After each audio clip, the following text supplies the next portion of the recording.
Here we are on Wall Street. When most people hear that, they think of Lower Manhattan, New York City, New York, United States, with the epicenter of the international financial center of everything financial, the brokerage houses, the banks, the New York Stock Exchange, the hub of fast and furious financial trades and deals, goes on every day.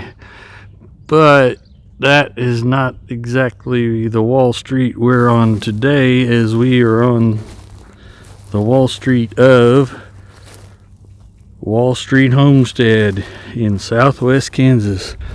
Yes, we live in a small town, and we live on the street Wall Street, which I'm walking into the middle of. And yes, we have dirt streets, just a residential area in our small little town.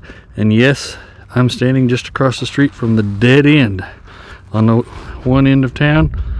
5 blocks that way, 2,009 feet that way is, or 2,219 feet that way is the other end, 5 blocks away. And that's clear across town. Unlike the Wall Street in New York, which is 8 blocks long, 2,620 feet long. So we're not much shorter, but we're a little smaller. And Wall Street in New York got its name because it was on the line where there was a wall that protected the Dutch that lived in New Amsterdam on the southern end of Manhattan Island, and kept out the Native Americans and the British. And then it ended up becoming a street. So today we're going to take a little tour of Wall Street Homestead. It's not much, but it is ours. And this is just the Wall Street that we live on.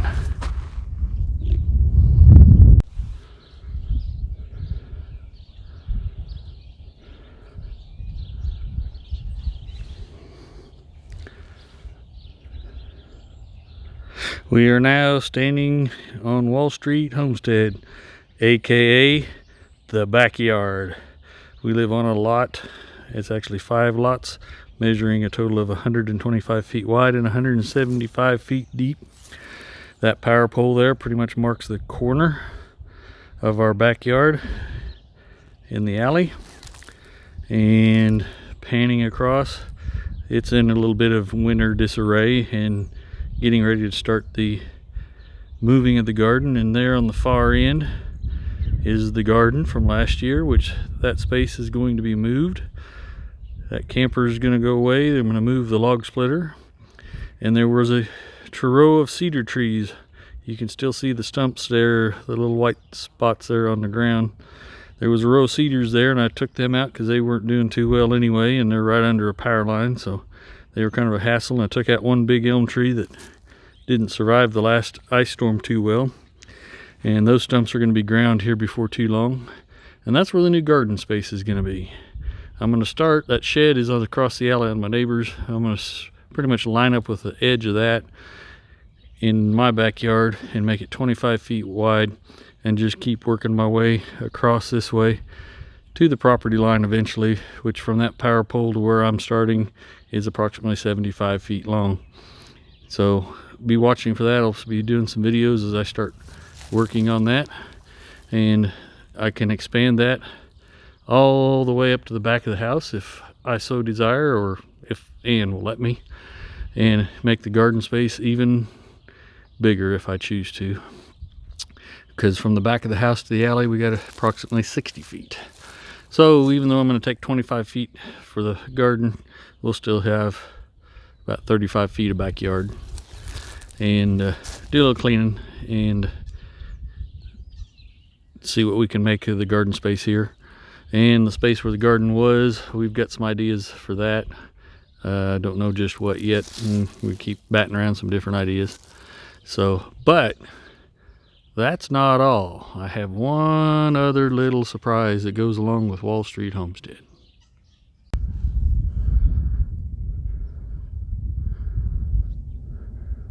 And just like that, we have been transported a whole 2 blocks to a set of lots that we own that had the opportunity to buy several years ago. and they're pretty much undeveloped. That little shed there is on the property and mine, and I have some trailers and miscellaneous stuff stored there under the trees. It is basically 250 feet long and runs from those trees right down there, is almost on the very end of it, and I am standing on the other end. It is bordered on two sides by two streets, and on the other two sides by two alleys. But here is, I'll just start and pan around. Here's the front long side. Got a few trees down there. Those two closest to the, there's two in a row right there close to the street. I may take out just because they are a little too close to the street. And then a group of trees back there in the back, and like I said, that metal shed is mine. And this is panning across the back side, and it measures 250 feet long by 175 feet deep. There, like I said, there is an alley on this side, as you can see the tracks, and then there's an alley that runs across the back between my property and that white garage and that house over there, which figures out to be just under 1 acre. When I bought it and was able to get it purchased, and it is completely paid for. This piece of property is completely paid for. Had dreams of building a building down here, have a little workshop, because I worked as a mechanic for 25 years. I still like to work on cars, work on different things, woodworking, just a hobby shop, play shop, whatever you want to call it, man cave, I guess.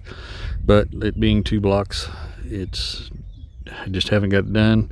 Haven't had the extra money to do it. Now that we're getting into homesteading, I'm having different thoughts on this property. I still may build a shed on it, but I have had thoughts of putting a fence around it.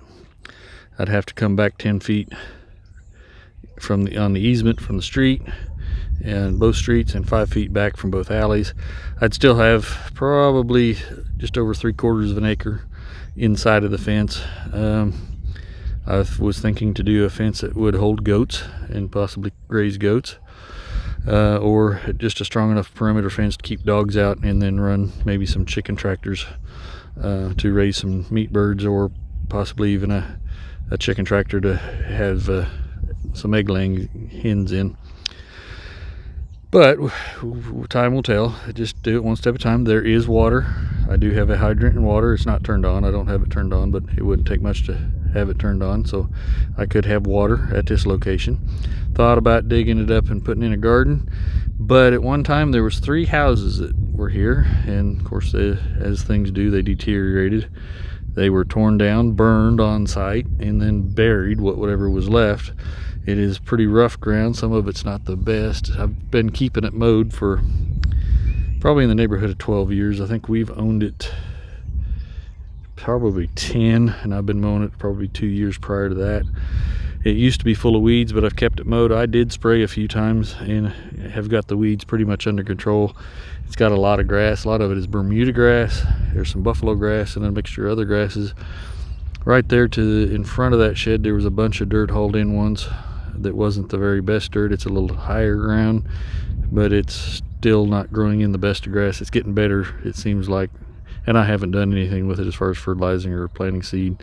I just let it grow But as much as I mow it, I would think if sheep would graze, or even some goats would graze and get some benefit of it, or pasture some chickens and some tractors.